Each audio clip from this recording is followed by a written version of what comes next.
Genèse 1er, verset 27 à 28. Genèse 1er, verset 27 à 28. La Bible dit ceci: Dieu créa l'homme à son image.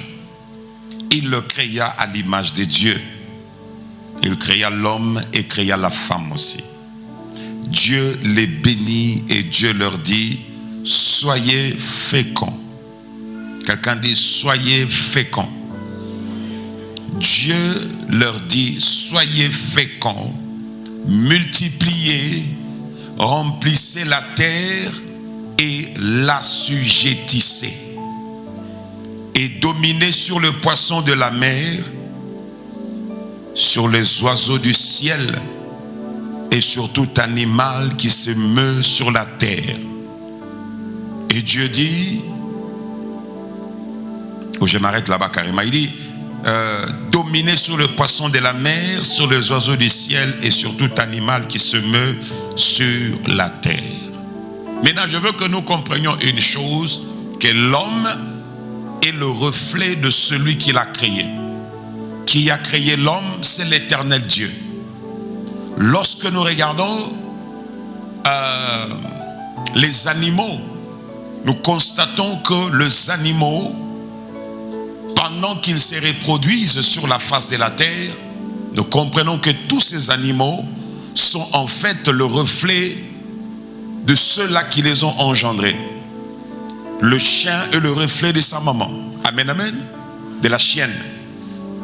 La girafe est le reflet de celle qui est sa maman.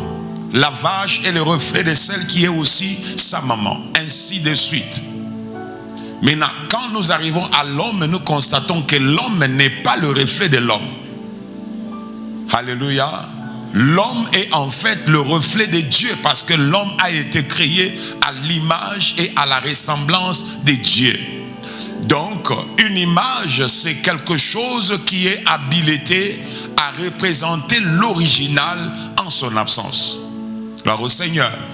Donc, lorsque l'on n'arrive pas à voir Dieu en chair et en os, on peut voir Dieu au travers de celui qui l'a créé, qui s'appelle l'homme. Donc, l'homme, quand nous le voyons, il ne ressemble pas à son père. Il ne ressemble pas à ça, même si physiquement on peut dire: voilà, tu es le reflet de ton papa, le reflet de ta maman. Mais quand on regarde l'homme, on doit voir Dieu. Et on voit Dieu. Amen, amen. Et c'est comme ça que nous comprenons que l'homme que Dieu a créé, cet homme que Dieu a créé, Dieu l'a créé pour qu'il puisse être son extension. Comme nous savons, la Bible déclare que les cieux des cieux appartiennent à l'Éternel, mais la terre, l'Éternel l'a donnée au Fils de l'homme.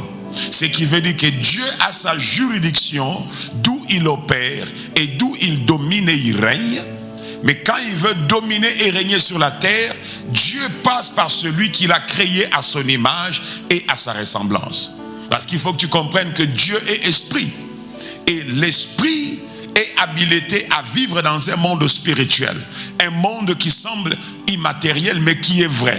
On ne sait pas le toucher, mais c'est un monde qui est vrai. Gloire au Seigneur.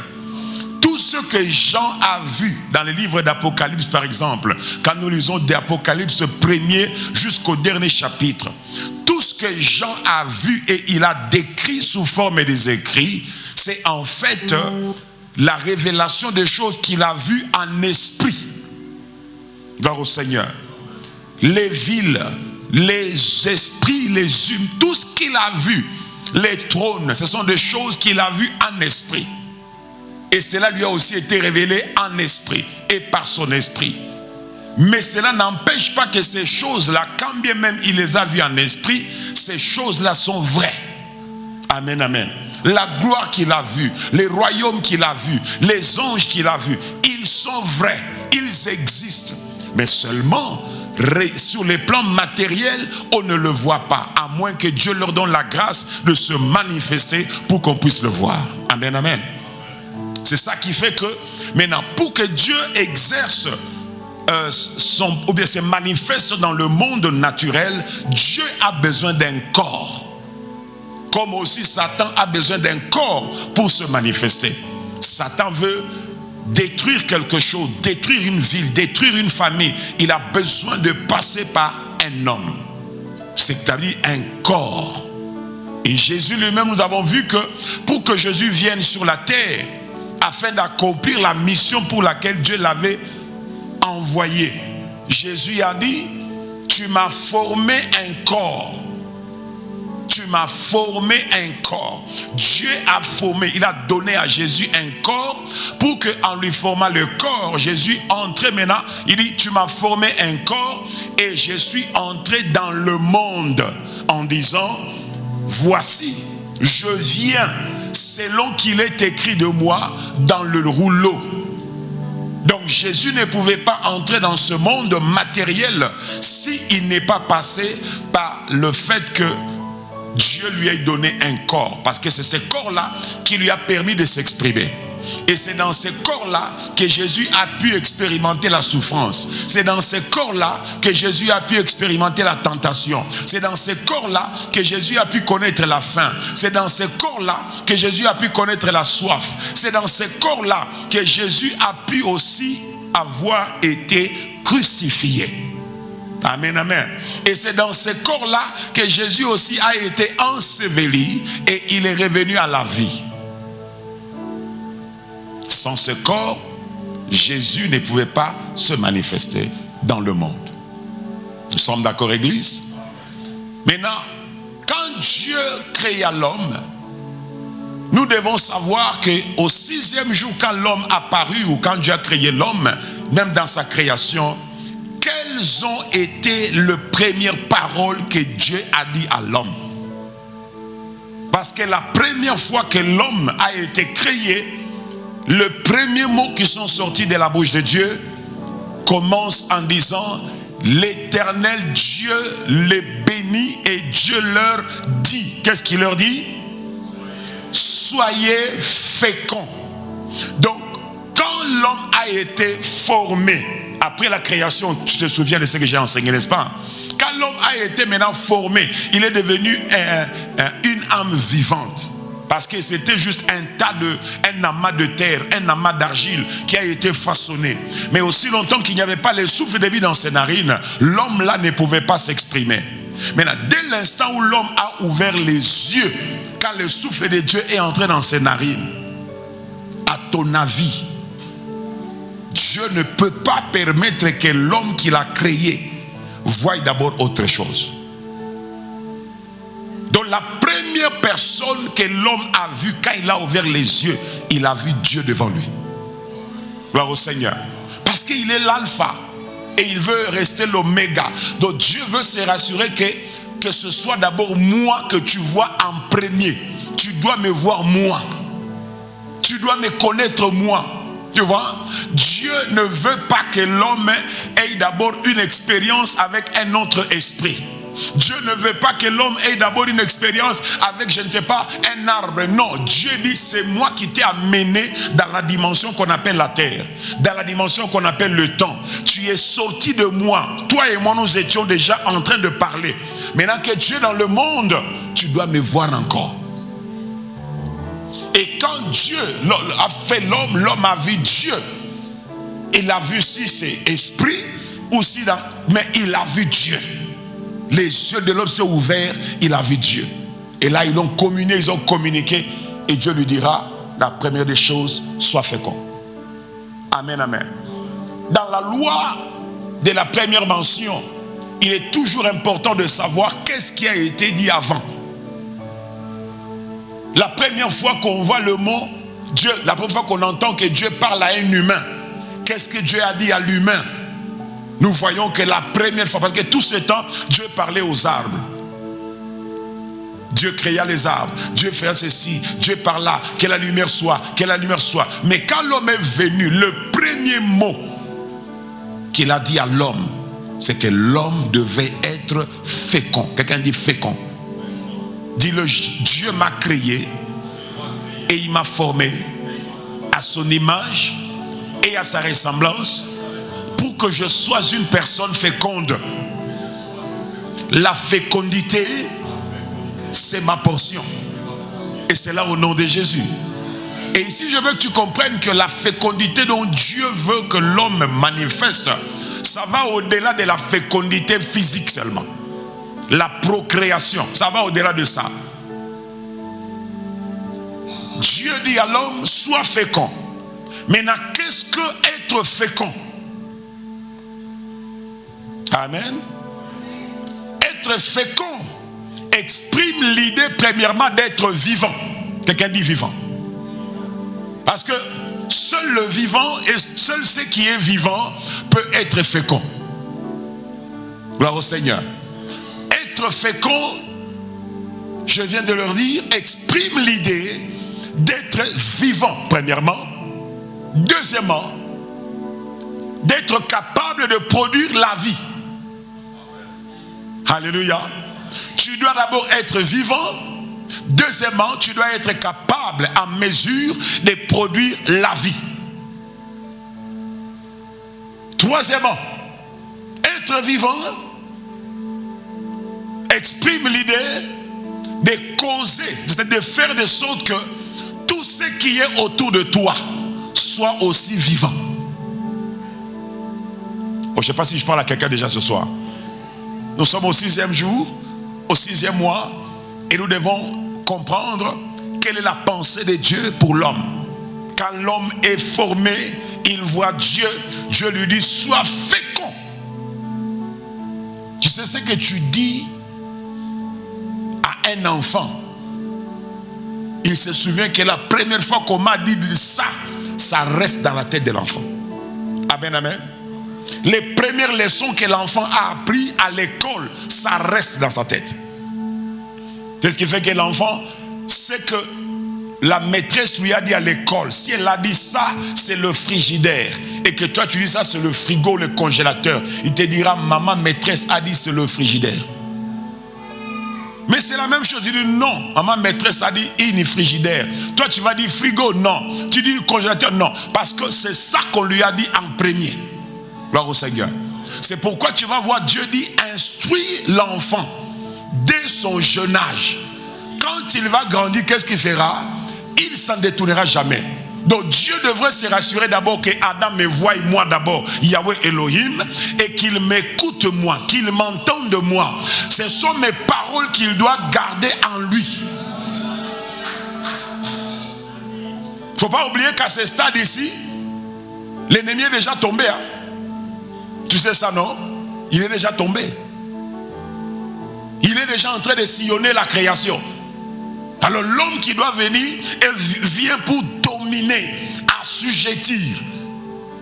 Et il doit d'abord commencer par être fécond. Donc je réponds en disant, être fécond exprime l'idée d'être d'abord vivant. Deuxièmement, exprime l'idée de produire la vie. Tu dois produire la vie. Tu dois causer, faire de sorte que tout ce qui est autour de toi et tous ceux qui sont autour de toi doivent aussi être vivants. On va comprendre ça. Ton environnement, les circonstances autour de toi, tout ce qui t'entoure, l'environnement, les situations, les circonstances, toutes ces choses-là, puisque tu es vivant, elles doivent aussi être comment? Vivantes.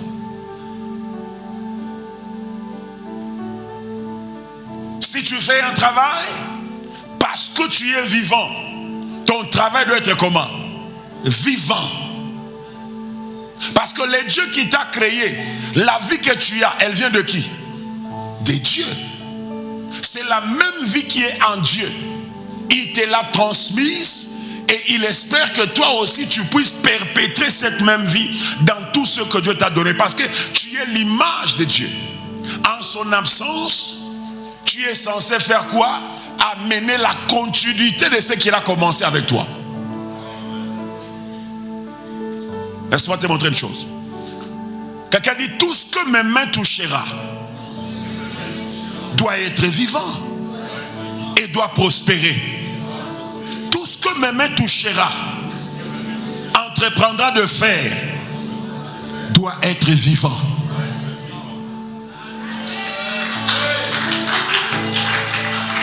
Alléluia. Ça doit être vivant. Quelqu'un dit ça doit être vivant. Ça doit vivre.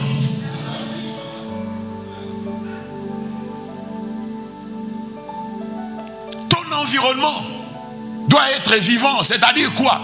Quand un homme occulte entre dans un environnement, j'enseigne ça toujours et toujours. Quand il vient dans un environnement, son objectif, c'est de se rassurer que l'environnement où il vient habiter, où il vient établir sa demeure, que cet environnement-là le connaisse. Il veut initier l'environnement, il veut se rassurer que l'environnement vive sa vie à lui. C'est ce qui fait que tu es dans un quartier. L'autre jour, une maman me racontait son histoire.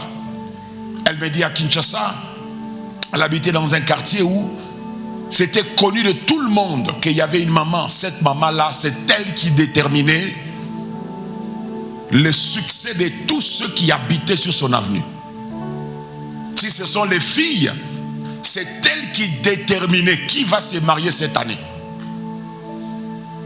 Donc elle contrôlait les familles, même les familles dont elle n'était pas la génitrice. Elle les contrôlait.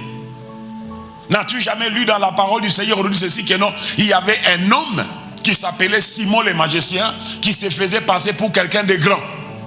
Et l'on dit, cet homme, à lui tout seul, il avait fait quoi? Il avait envoûté toute une ville. Comme en église.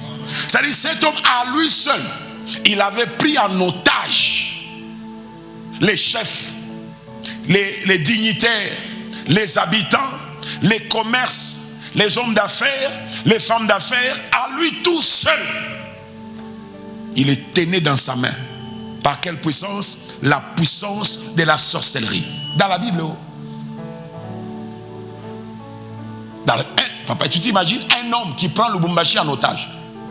Donc c'est possible à un seul homme de prendre toute une ville comme la nôtre en otage.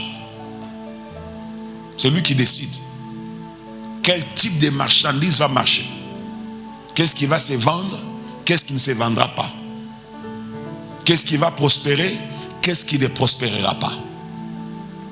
Maintenant, comme toute vérité étant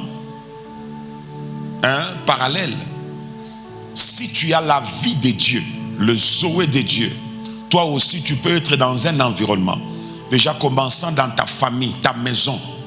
La vie qui est en toi, tu peux la transmettre dans ta maison. Tu la quittes, tu la sors de ta maison, tu l'amènes dans ton avenue. Quand tu entres dans ton avenue, que ce soit à pied ou en voiture, quand tu entres, tu te dis, je suis le gouverneur dans ce quartier ici.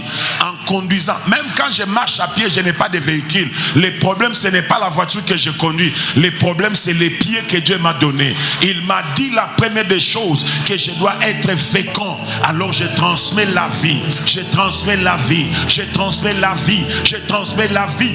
Ta vie à toi, elle est en train d'entrer dans les parcelles, dans des maisons. Que soit l'obédience, la religion qu'ils observent dans tel endroit là, aussi longtemps que toi tu as la vie de Dieu, il en sera ainsi. Est-ce que tu crois en cela? Si tu crois en cela, dis un bon amen, dis un bon amen, dis un bon amen. Donne un amen de quelqu'un qui croit en cela. L'homme a été créé pour dominer, pas pour être dominé. L'homme a été créé pour être fécond. Il est vivant. Ce sont les vivants qui procréent. As-tu vu cela? Tout ce qui est vivant est appelé à procréer, est appelé à s'accroître.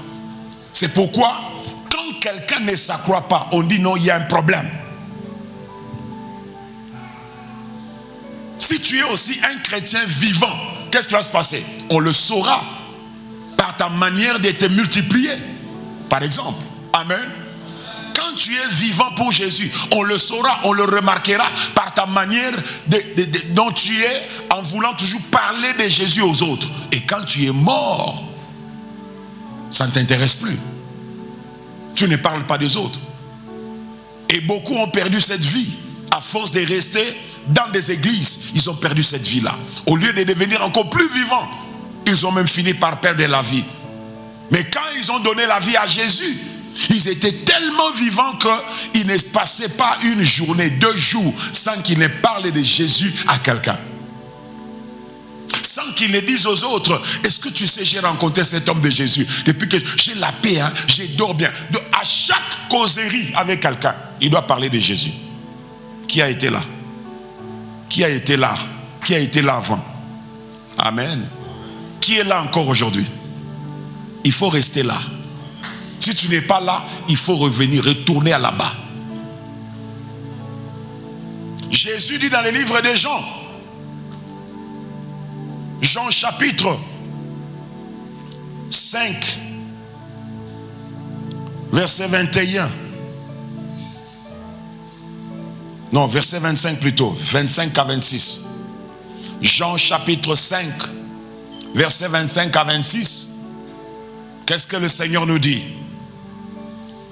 En vérité, je vous le dis, l'heure vient et elle est déjà venue, où les morts entendront la voix du Fils de Dieu. Et ceux qui l'auront entendu vivront. Car comme le Père a la vie en lui-même, ainsi il a donné au Fils d'avoir la vie en lui-même. Tu as vu ça? Donc ce qui fait que quand le Fils parle et que ceux qui étaient morts, les circonstances, les situations et même les hommes reviennent à la vie, c'est parce que dans ce Fils-là, il y a la vie du Père.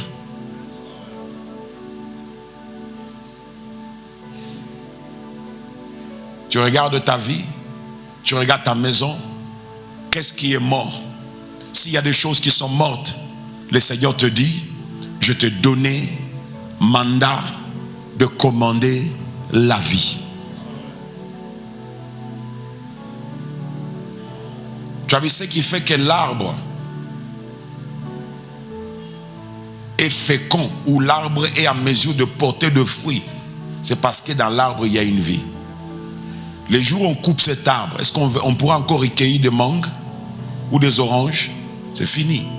Ce qui fait que quand nous regardons un arbre et nous avons l'espoir que l'année prochaine, quand on viendra, on pourra cueillir les mangues, les pommes, les oranges, les citrons.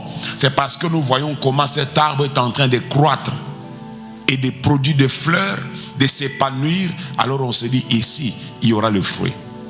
Toi de même, tu dois comprendre qu'au 6e jour ou en ce 6e mois, c'est la période où le temps où tu dois te dire aussi, Seigneur, je veux revenir à la vie. Maintenant, nous devons savoir que ce qui nous rend... Je ne vais pas entrer dans beaucoup d'abord de détails par rapport aux premières paroles. Je vais d'abord rester au seul là. Sois fécond. Parce que c'est ça le premier mot qui est sorti de Dieu. Amen. Sois fécond. Sois fécond. Tu peux être fécond sur le plan marital ou maternel. Tu as des enfants. Mais dans ta vie, rien ne marche. Selon les plans de Dieu, quand il te regarde, tu as 5 enfants, 4 enfants, mais rien ne marche dans leur vie, ni dans ta propre vie. Tu n'es pas encore... C'est-à-dire, tu ne fonctionnes pas dans les 100% de ce mot-là. Je ne sais pas si je me fais comprendre. Tu as eu des enfants, on ne refuse pas. Mais est-ce que c'est toute la facette ou bien toute la panoplie de la fécondité à laquelle Dieu t'a appelé? Non. Physiquement, oui, tu as eu des enfants. C'est ton ventre qui a procréé. Mais maintenant, il y a aussi un autre ventre spirituel qui doit aussi appeler un autre type de fécondité. Come on. Un autre type de quoi? De fécondité. C'est pourquoi il y a de ces personnes, Dieu ne lui a pas peut-être donné la grâce d'avoir des bébés physiquement, mais spirituellement, les choses que cette personne fait, l'impact, les exploits qu'elle fait, on sent qu'elle est féconde. Oh, tu ne dis pas amen? Parce qu'on a entendu des gens, non, le Seigneur a dit, remplissez la terre. Il nous a donné de peupler la terre, donc nous on est là pour faire des enfants. Mais tu fais des enfants, mais qu'est-ce que tu fais après pour ces enfants-là?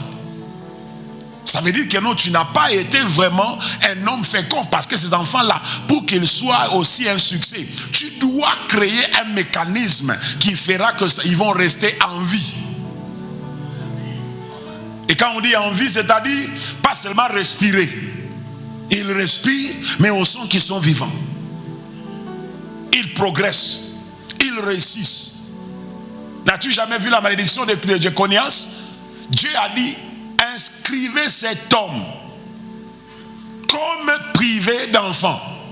Ça veut dire, cet homme, ce n'est pas les enfants qui lui manquaient. Mais on a dit, inscrivez-le comme un homme étant privé d'enfants. C'est-à-dire, les enfants, il en aura. Mais il n'aura rien à montrer au sujet de ce que ces enfants ont eu à devenir ou à faire. Oh, tu n'as pas dit amen? Le texte est clair. Inscrivez-le. Il dit, terre, inscrit cet homme comme privé d'enfants. Comme et privé d'enfants, c'est deux choses différentes. Comme locola. Donc c'est quelqu'un, il a des enfants comme s'il n'en avait pas. Alléluia. Combien de fois vous ne pas entendu maman qui pleure, qui dit que non, je suis en train de souffrir comme si je n'ai pas d'enfant. Qui a déjà entendu ça? Tu veux ça? C'est-à-dire, ces enfants physiquement sont là, mais leur impact dans sa vie ne se fait pas sentir. Et je prie que tu ne sois pas un tel parent. Tu ne seras pas un tel parent, je le déclare. Je dis, tu ne seras pas un tel parent au nom de Jésus. Tu seras une mère heureuse dans ta vieillesse. Un père heureux dans sa vieillesse. Les 2, les 3, les 4, les 5, les 6, les 10 enfants que Dieu t'a donnés. Quand tu regarderas à ta gauche, tu regarderas à ta droite, tu dis, mon Dieu, mon Dieu, mon Dieu, Dieu m'a béni, Dieu m'a béni, j'ai des enfants.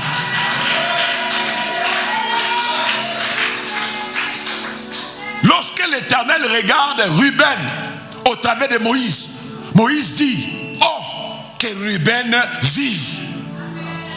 Et que ces hommes ne soient pas, que ces hommes soient plus nombreux.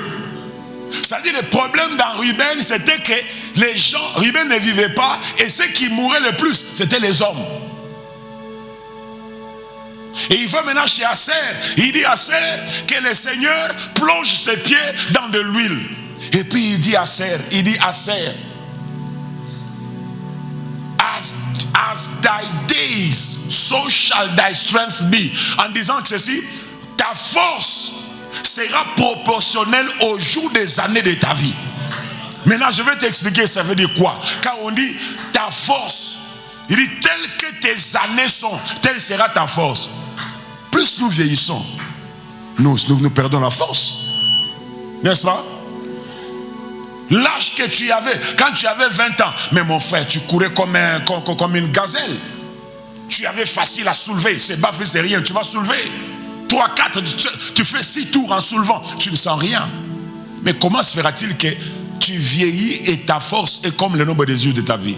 C'est-à-dire, c'est lorsque quelqu'un, il a vieilli 70 ans, 80 ans, 90 ans, il y en a Zeka. Mais dans ses enfants, il a encore la force de soulever ce qu'il soulevait hier. Tu comprends ça? C'est ça que ça veut dire. Les problèmes qu'il résolvait hier, quand il était jeune. Il n'a qu'à regarder. X, viens. Amène ça là-bas. Y, appelle tel, dis-lui que j'ai besoin de ça, de ça, de ça. Il n'a qu'à appeler ses enfants, comment c'est marrant? Tu comprends ça? Cet homme dira, il a été fécond. Dans tous les domaines. Physiquement, il a procréé. Spirituellement, il a aussi comment procréer. Lève ta main et dis, Seigneur, je veux être ce type d'homme, ce type de personnes en ce 6e mois qui vont marcher dans la gloire de la fécondité, physiquement comme spirituellement. Ma force ne me quittera pas dans ma vieillesse. Quand je serai vieux ou vieille, C'est alors que je serai jeune par le fruit de mes entrailles. Je ne serai pas un homme comme privé d'enfants. Mes enfants fleuriront.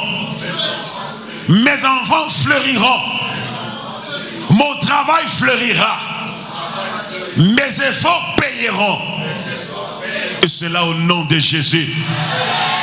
C'est là au nom de Jésus. Quelqu'un a dit Amen. Qu'il en soit ainsi avec toi, bien-aimé. Je dis qu'il en soit ainsi avec toi, bien-aimé. Qu'il en soit ainsi avec toi, mon bien-aimé. Dis-le, je les reçois au nom de Jésus. Dis-le, je les reçois au nom de Jésus.